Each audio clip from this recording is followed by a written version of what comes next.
What if I told you that the rarest personality type in the world, only 1% of the population, has a silent list of things they will never tolerate, no matter how kind or understanding they seem? INFJs are known for their empathy, their intuition, and their deep desire to see the best in people. But cross a certain line, and the door slams shut, quietly, permanently. No warning, no drama, just gone. These are the same people who will sit with you in your darkest hour, who will carry your pain like it's their own. And yet, even they have limits, firm ones, hidden ones. And once you cross them, there's no going back.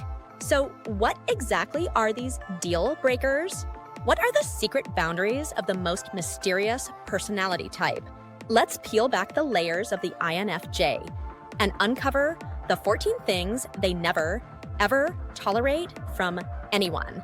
If you're an INFJ or just trying to understand one, go ahead and hit that like button, subscribe for more deep dives like this, and share this with someone who's always been a bit of a mystery. INFJs don't just prefer deep conversation, they need it. Small talk feels like static to them. It's draining, repetitive, and leaves them feeling disconnected. If you've ever seen an INFJ go quiet in a crowd, they're not being rude. They're just not wired for shallow interactions.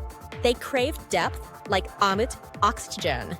Conversations about purpose, dreams, emotions, the human experience. That's where they come alive. Ask them what their biggest fear is, and they'll light up. Ask them about the weather 3 times in a row. You'll see the life drain from their eyes.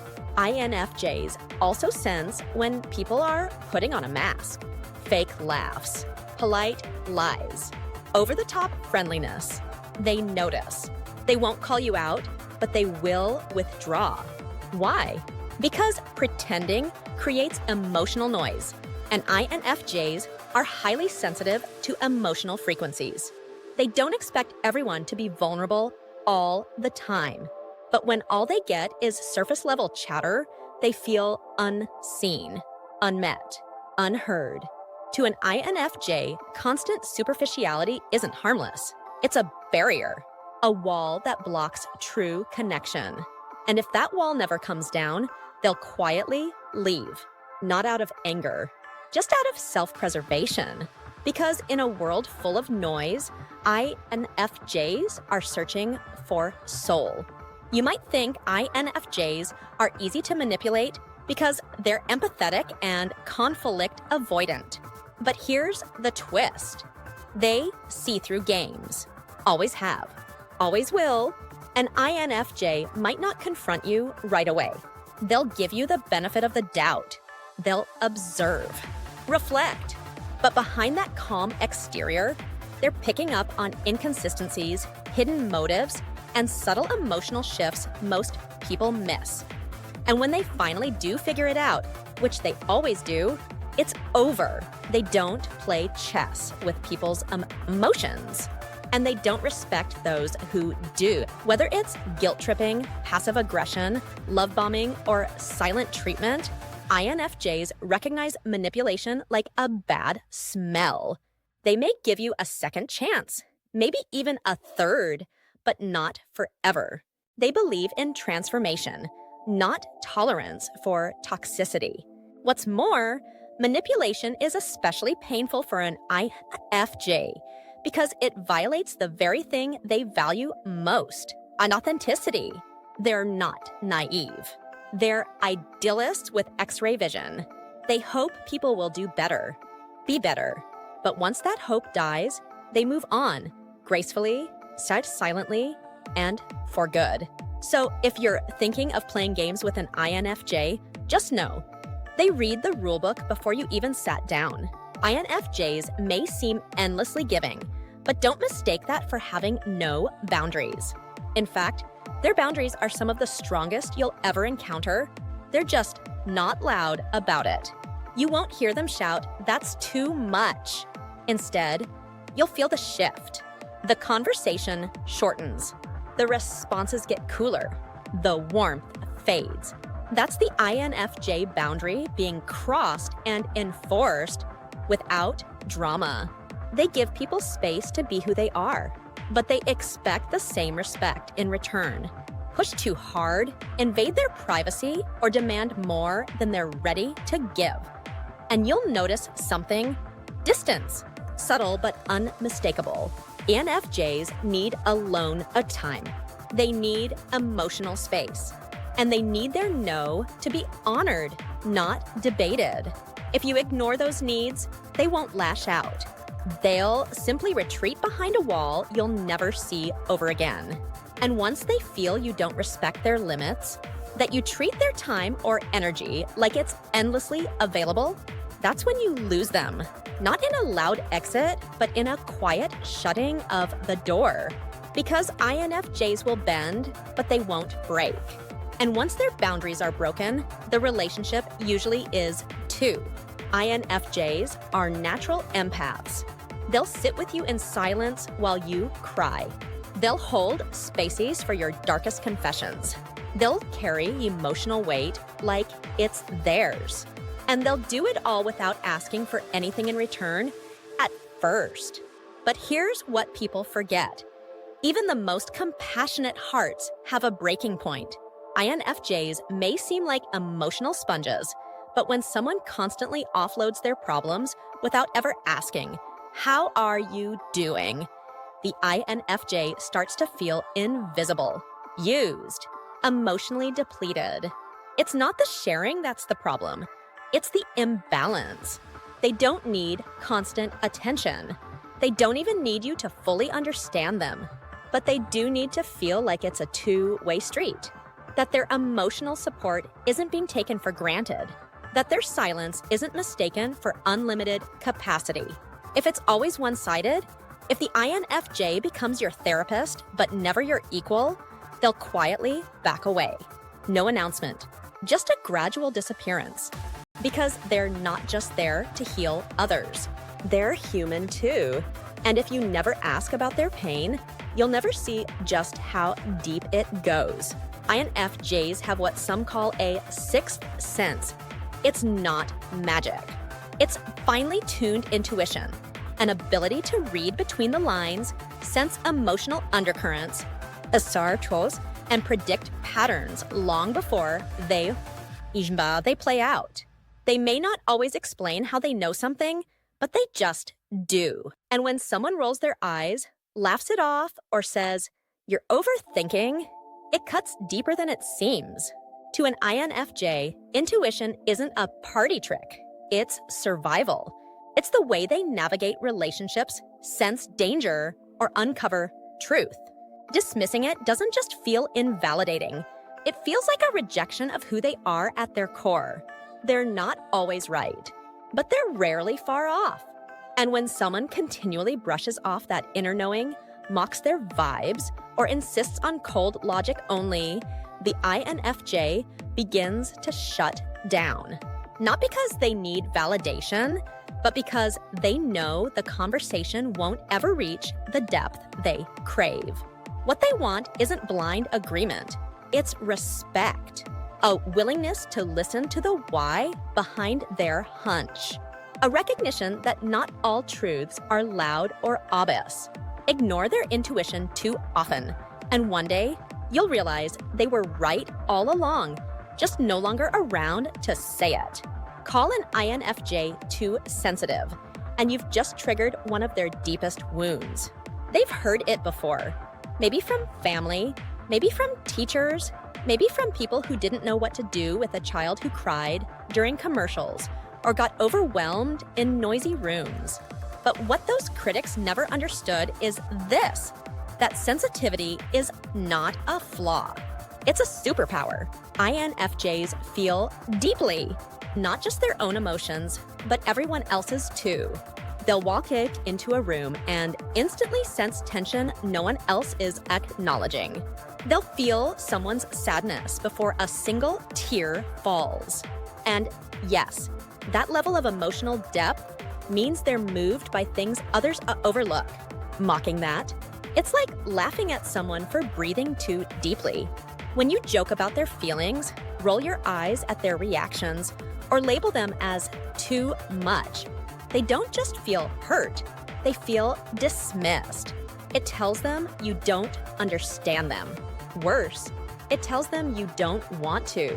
INFJs don't expect everyone to feel as much as they do, but they do expect respect. Because behind that soft heart is a powerful soul. And if you can't handle their sensitivity, you'll never access their strength. INFJs are natural optimists, but not the naive kind.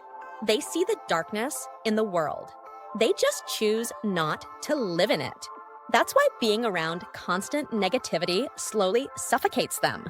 Pessimism, sarcasm, relentless complaining, it drains their spirit. INFJs don't need everything to be sunshine and rainbows. But if someone always expects the worst, refuses to see hope, or mocks anything sincere, the INFJ begins to emotionally shut down. Why? Because INFJs are emotional absorbers. They don't just hear negativity, they feel it. And if it's constant, it starts to chip away at their inner world. That hopeful, idealistic core that keeps them going begins to dim. They're not asking you to fake positivity. They just need a little light to hold onto, a reason to believe that things can get better, a moment of honesty that doesn't end in bitterness or cynicism. Spend enough time in a cloud of negativity, and eventually, the INFJ will choose distance over emotional corrosion. Not out of judgment, but out of necessity. Because at their core, INFJs are guardians of emotional energy, and they'll do anything to protect their peace, even if it means walking away from someone they once cared about. If there's one thing INFJs can't stand, it's a mask. Not the fun costume party kind, but the emotional kind. The kind people wear to fit in, to impress, or to manipulate. INFJs have a sixth sense for that. They may not say it out loud, but inside, they know when something feels off. Authenticity is everything to an INFJ. It's the foundation of trust, the beginning of connection. And without it, the relationship feels like a stage play, scripted, predictable, hollow. They're not asking for perfection. They don't expect people to spill their souls immediately. What they do want is the realness. Vulnerability, a willingness to be flawed, uncertain, even a little messy. When someone constantly performs, changes who they are depending on who's watching, it creates emotional dissonance for the INFJ. Their intuition flares up, their guard goes up, and eventually their presence disappears. It's not judgment, it's self-protection. Because INFJs don't connect with the image, they connect with the soul. And if they can't find your soul beneath the layers of performance, they won't stick around to keep searching. To be close to an INFJ, you don't have to be perfect, but you do have to be real. INFJs live in the deep end of the emotional pool. They don't just react, they process. Slowly, thoroughly, meaningfully. So when someone tries to rush them, to force a decision, demand an instant response, or pressure them into something they're not ready for, it doesn't go well. At best, they freeze. At worst, they vanish. It's not because they're indecisive or evasive. It's because their inner world runs on reflection, not impulse. INFJs take time to weigh possibilities, consider consequences, and listen to their gut. If they say, I need to think about it, they mean it. And if you don't give them that space, they'll start to feel emotionally cornered. Pressuring an INFJ doesn't make them comply. It makes them retreat. They value authenticity and alignment over speed. A forced yes isn't a real yes to them. It's a betrayal of their inner truth. Whether it's a romantic commitment, a career decision, or just weekend plans, INFJs need time to make sure their response feels right. So if you care about them, don't rush them. Respect their pace. Let them come to you when their heart is ready. Because with INFJs, patience isn't just kind, it's the key to connection. Trust isn't something INFJs hand out freely. It's built slowly, brick by emotional brick, through consistency, vulnerability, and genuine connection. But once it's there, it runs deep. That's what makes betrayal so devastating. When you violate an INFJ's trust by lying, breaking promises, gossiping behind their back, or using their vulnerability against them, it doesn't just hurt, it shatters. And INFJs don't just bounce back from that. They withdraw. Emotionally, spiritually, sometimes forever. They may not scream or rage. In fact, they might seem calm, but inside something sacred has been broken. And rebuilding that trust? Nearly impossible. Because INFJs don't just trust you with facts, they trust you with feeling, with their inner world, with the parts of themselves they rarely show anyone. And when that trust is broken, the door to that world slams shut, silently, permanently. They'll forgive, yes, they often do, but they won't forget. And they won't let you in the same way again. To love an INFJ is to protect the trust they've given you. It's to treat their heart like it matters. Because once that bond is broken, you'll realize something. You didn't just lose a friend. You lost someone who would have walked through fire for you. So now you know, the 14 lines an INFJ will never let anyone cross.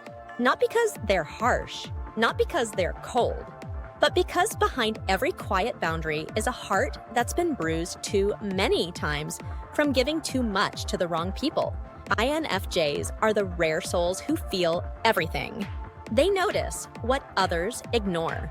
They carry your emotions, your burdens, your secrets, even when you never ask them to. But the moment their core values are violated, the moment authenticity is lost, manipulation creeps in, or trust is shattered, that's when they disappear. Not loudly, not dramatically, silently. And that silence, it speaks volumes. INFJs aren't asking the world to be perfect. They're just asking for truth, respect, reciprocity. And if you can offer that, you'll have a fiercely loyal, profoundly deep companion for life. But if you can't, they won't argue. They'll simply walk away with grace, with peace, and with no intention of looking back. Because in a world of noise and chaos, INFJs choose quiet strength every time. If this resonated with you, don't forget to like, subscribe, and share this video with someone who values depth and authenticity as much as you do. You just might help them feel a little more understood.